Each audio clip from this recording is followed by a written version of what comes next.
A Bíblia é um livro antigo que contém muitas histórias e informações. Por isso, é comum que muitas pessoas perguntem quem escreveu a Bíblia. A resposta para essa pergunta, no entanto, não é simples.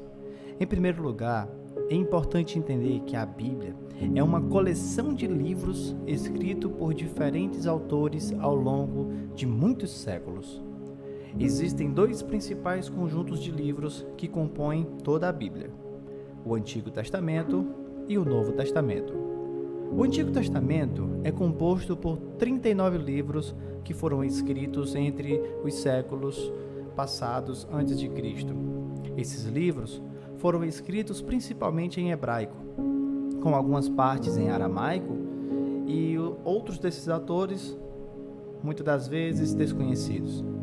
Mas a tradição atribui a autoria de alguns deles a personagens bíblicos importantes, como Moisés, Davi, Salomão. Já no Novo Testamento, é composto por 27 livros que foram escritos totalmente depois de Cristo. Esses livros foram escritos em grego e a autoria de cada um deles é conhecida. Os principais autores do Novo Testamento são os apóstolos de Jesus Cristo, como Paulo, Pedro e João.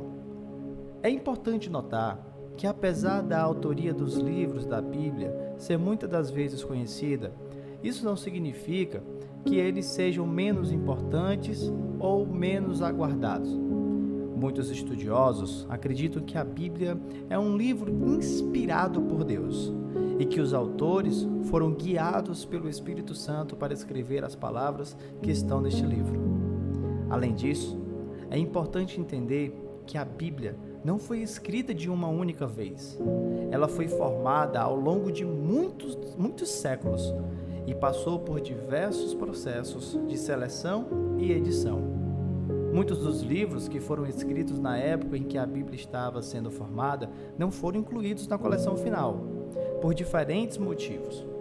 Em resumo, a resposta para essa pergunta, quem escreveu a Bíblia, é complexa e não tem uma única resposta simples. A Bíblia é uma coleção de livros escritos por diferentes autores ao longo de muitos séculos, e muitos desses autores são desconhecidos.